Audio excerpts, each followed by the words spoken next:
মসজিদের ইমাম ছিল যেই লোকটা, এক সময় বয়ান করত, ওয়াজ করত, এখন চুল টুল কালার করে অন্যরকম হয়ে গেছে। তার কাছে গিয়ে সাংবাদিকরা প্রশ্ন করতেছে, যারা কন্টেন্ট ক্রিয়েটার আছে, যে আপনার চুলগুলো হঠাৎ হঠাৎ করে এরকম কালার করে ফেললেন কেন? তার জবাব হচ্ছে, আমি কোনো কারণে কালার করছি এমন না, ভালো লাগছে এই জন্য কালার করে ফেলছি। বলছে, আপনি একজন আলেম ছিলেন, সেখান থেকে ফিরে আসলেন কেমনে? বলছে, আমার ইচ্ছে হয়েছে, আমি কোনো টিকটকার না। এমনও হতে পারে এই জাতীয় ব্যক্তি নিজেদেরকে ফেমাস করার লক্ষ্যে এখন হঠাৎ করে চুলগুলা সব কালার করে ফেলছে। তাকে নিয়ে সবাই এখন মাতামাতি করতেছে, তার সামনে গিয়ে মাইক ধরতেছে। সে চিন্তা করে দেখছে, এই 7-8 বছর ওয়াজ করে যতটুকু ভাইরাল হতে পারি নাই, আমি যদি কর্মে কাণ্ডে একটু পাগলের ভেষ ধরতে পারি, টিকটকারদের মতো চুলগুলা কালার করতে পারি, রং করতে পারি, ফ্যাশনের নাম করে যদি ইসলামকে খাটো করতে পারি, তাহলে একচোটে আমার ভাইরাল হওয়া হয়ে যাবে। আল্লাহর হাবিব পরিষ্কার বলে গেলেন, দিন শিখবে দিনের জন্য নয়, জ্ঞান শিখবে ইসলামের জন্য না, আলেম হবে ইসলামের জন্য না। এই সময়টা এখন চলে আসছে প্রায় বলতে গেলে। এই সময়টা একটু চিন্তা করে দেখেন, কত মানুষ বিভ্রান্ত হচ্ছে, বিভিন্ন লেবাস ধরে মানুষকে বিভ্রান্ত করা হচ্ছে। আপনাদেরকে না বললেই না, ময়মনসিংহের 2007 সালের কথা আপনাদের কার কার মনে আছে জানি না। এক পরিবারের 9 জন আত্মহত্যা করেছিল ট্রেনের নিচে মাথা দিয়ে। মনে আছে আপনাদের?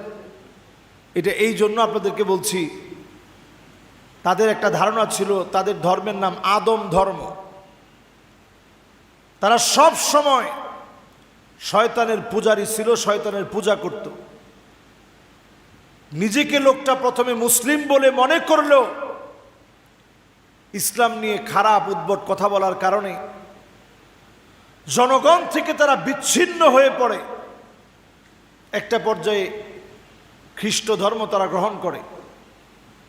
গ্রহণ করার পর হঠাৎ একদিন তারা আত্মহত্যার সিদ্ধান্ত নেয়। আশেপাশের লোকদেরকেও বলে, আত্মহত্যা করব ঠিকই, কিন্তু আবার আমাদের আত্মাগুলা ফিরে আসবে।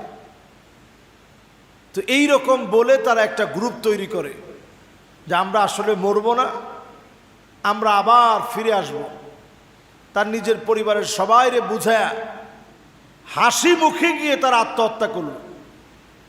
এই সব লোকগুলা যাবে কোথায়? সবাই বলেন। আত্মহত্যার ব্যাপারে নবীজি কত সতর্ক করছেন। যুদ্ধের ময়দানে একজনের ব্যাপারে বলা হলো, নবী যেইভাবে উনি যুদ্ধ করতেছে, লোকটা মনে হয় সফল কাম হয়ে গেছে। আল্লাহর নবী কিছু বললেন না। পরবর্তীতে দেখা গেল ওনার হাত কেটে গেছে, প্রচন্ড রক্তক্ষরণ হচ্ছে, সহ্য করতে না পেরে মাটির মধ্যে তরবারি গেড়ে দিয়ে উনি আত্মহত্যা করলেন।